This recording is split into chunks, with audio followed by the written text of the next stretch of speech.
भारत के संबंध में सोचता हूं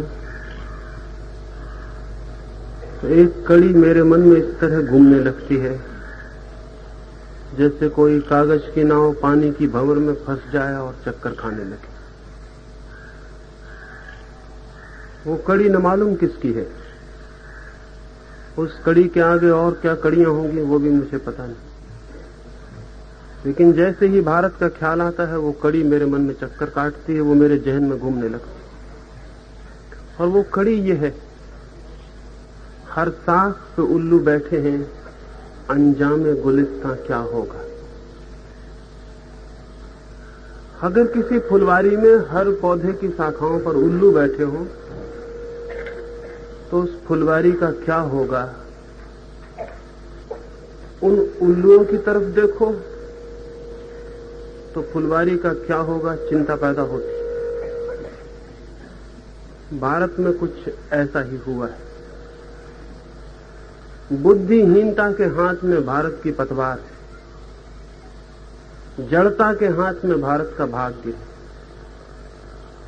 नासमझियों का लंबा इतिहास है, अंधविश्वासों की बहुत पुरानी परंपरा है, अंधेपन की सनातन आदत है, और उस सब के हाथ में भारत का भाग्य है।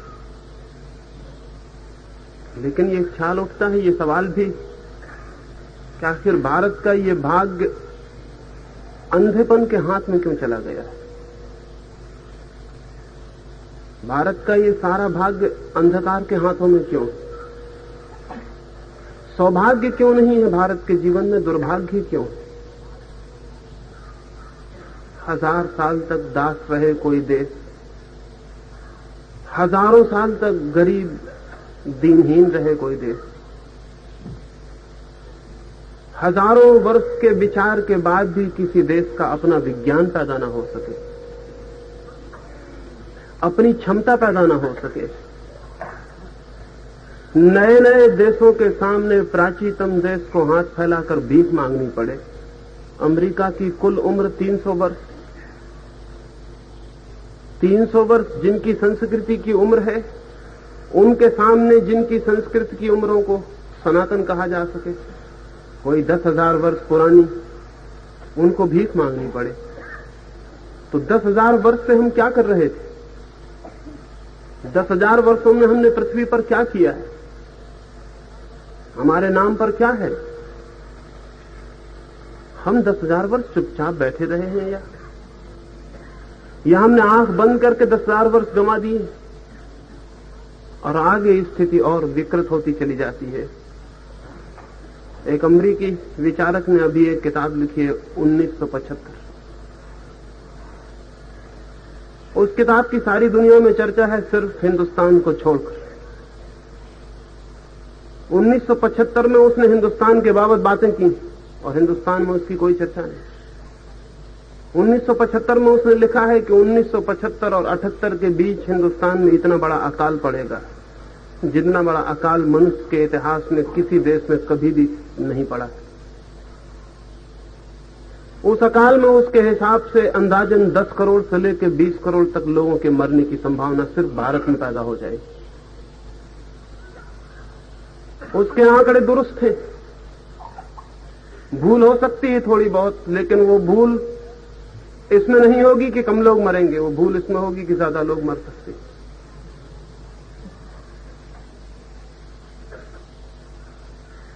दिल्ली में एक बड़े नेता से मैंने उस किताब की बात कही। उनसे मैंने कहा, आपने 1975 पढ़ी है? उसमें भारत में 10 वर्षों के भीतर 10 करोड़ से लेकर 20 करोड़ लोगों तक के मरने की, अकाल की संभावना की बात की गई। वो नेता कहने लगे 1975 अभी बहुत दूर है। जिनको 1975 दूर दिखता हो उनके पास देखने वाली आंखें हैं, ऐसा नहीं कहा जा सकता। देश की जिंदगी में वर्ष ऐसे बीत जाते हैं जैसे आदमी की जिंदगी में क्षण बीतते। देश की जिंदगी में सदियां ऐसे बीतती हैं जैसे एक आदमी की पूरी जिंदगी बीत जाती। पता भी नहीं चलता देश की उम्र में सदियों का। लेकिन आंखें हो तो आगे दिखाई पड़ सकता है, आंखें ना हो तो आगे दिखाई नहीं पड़ सकता है।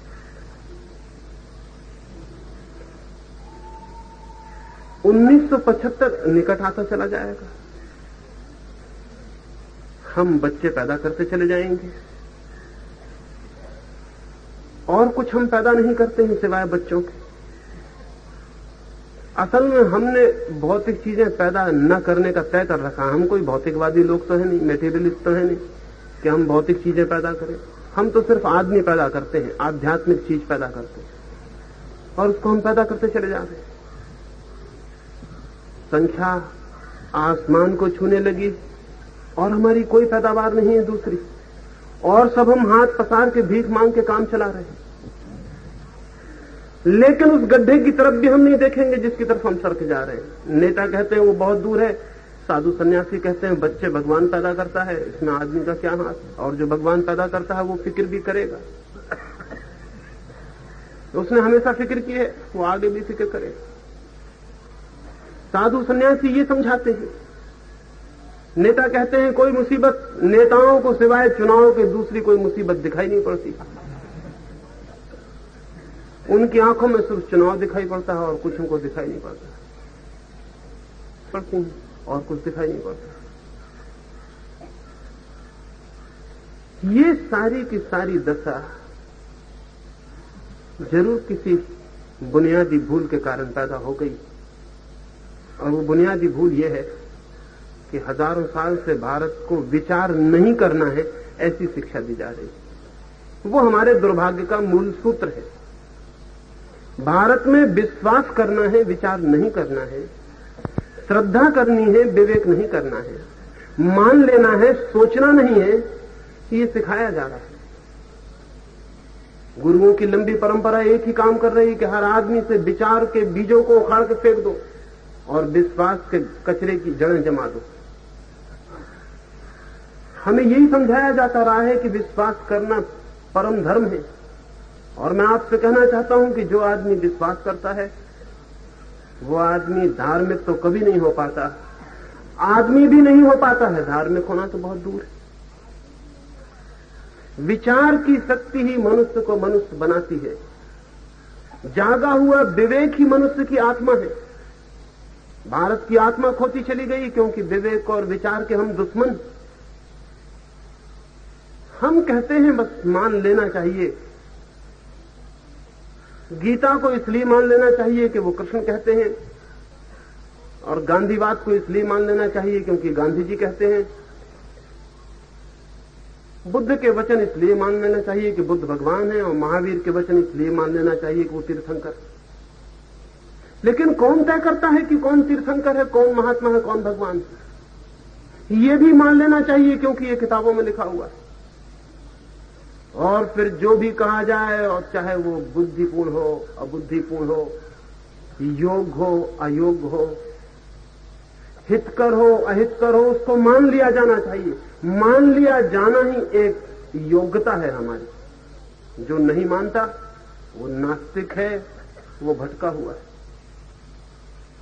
मैं आपसे कहता हूं, मानने वाले लोग स्वयं तो अंधे हो ही जाते हैं, क्योंकि मानने वाले को आंख खोलने की जरूरत नहीं रहती। मानने वाले के लिए आंख खोलने की क्या जरूरत? आंख खोलने की जरूरत तो उसके लिए है जो देखना चाहता है, खुद सोचना चाहता है, चलना चाहता है, समझना चाहता है, उसे आंख खोलने की जरूरत। लेकिन आंख खोलना इस देश में पाप, यहां आंख बंद कर लेना पुण्यात्मा का लक्षण। जिंदगी से आंख बंद कर लो। दुनिया कुछ भी सोच समझ रही हो, तुम आंख मत खोलना, तो देश फिर अभाग्य में, दुर्भाग्य में, दुर्घटना में, अंधेरे में नहीं गिरेगा तो और क्या होगा? और जब इतना अंधापन हो, इतना अंधेरा हो, तो स्वभावता इतने अंधकार में, इतने अंधेपन में, अंधेरे के रहने वाले जीव जंतु अगर नेतृत्व करने लगे तो कोई आश्चर्य तो नहीं। मैंने सुना है बंगाल के एक गांव में एक दिन सुबह सुबह एक घटना हो गई। एक छोटा सा तेली है, उसकी तेल की दुकान है, वो अपनी तेल की दुकान पर तेल बेच रहा है। गांव में एक विचारक रहता था, वो तेल खरीदने आया है। वो अपना बर्तन सामने रख के तेल तुलवा रहा है, तभी उसने देखा कि तेली के पीछे बैल चल रहा है, कोल्हू चला रहा है, लेकिन बैल को कोई हाँकने वाला नहीं है, बैल अपने आप ही चल रहा है। उस विचारक को बड़ी हैरानी हुई। उसने उस तेली को पूछा कि तुम्हारा बैल बड़ा धार्मिक मालूम पड़ता है, कोई चला ही नहीं रहा और ये चल रहा है। और भारत में ऐसा तो होता ही नहीं, चपरासी से लेकर राष्ट्रपति तक जब तक पीछे कोई हाँकने वाला ना हो, कोई चलता ही नहीं। ये बैल कैसा गड़बड़ है, ये भारतीय नहीं मालूम होता, नस्ल कहां की है, ये अपने आप क्यों चल रहा है? उस तेली ने कहा बैल शुद्ध भारतीय है, इसलिए चल रहा है। दूसरी जाति का बैल होता तो खड़े होकर पता भी लगाता कि कोई पीछे है कि नहीं। लेकिन शायद आप देख नहीं रहे हैं, वहां से उस तेली ने कहा कि मैंने उसकी आंख पर पट्टियां बांध दी, उसे दिखाई भी नहीं पड़ता कि कोई पीछे है या नहीं। उस तेली ने कहा जिसका भी शोषण करना हो उसकी आंख पे पट्टी बांध देना बहुत जरूरी होता है, चाहे बैल हो और चाहे आदमी। आंख पे पट्टी न हो तो आदमी का शोषण किया जाना बहुत मुश्किल। शोषण चाहे राजनीतिक हो चाहे धार्मिक,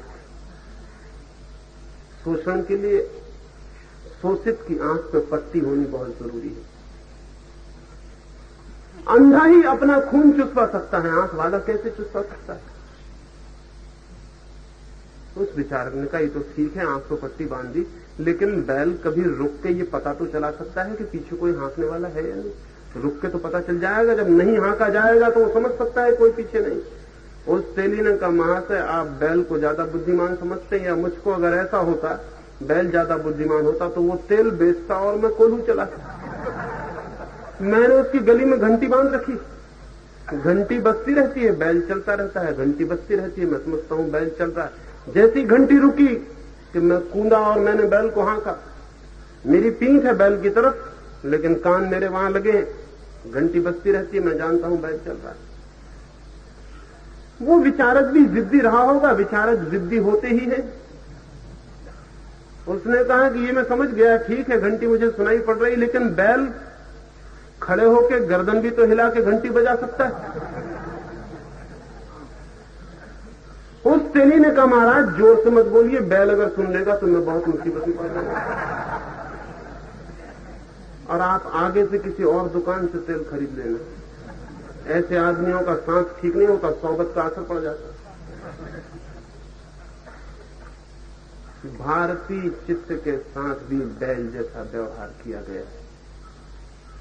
आंख पे पट्टियां हैं, गले में घंटियां हैं, और भारत को जोता गया है। फायदा हुआ है कुछ लोगों को, फायदा नहीं होता तो ये कभी चलता नहीं। फायदा बहुत हुआ है सत्ताधिकारियों को, चाहे वे सत्ताधिकारी किसी भी तरह के हो, चाहे राजनीतिक सत्ता हो उनके हाथ में, चाहे धार्मिक सत्ता हो, चाहे आर्थिक सत्ता हो। सत्ताधिकारी के लिए ये हितकर है, ये मंगलदायी है कि लोग न सोचें न विचारें, क्योंकि सोच विचार से आंख खुल जाती। आंख पर पट्टी बांधने की तरकीब है श्रद्धा करो, विश्वास करो,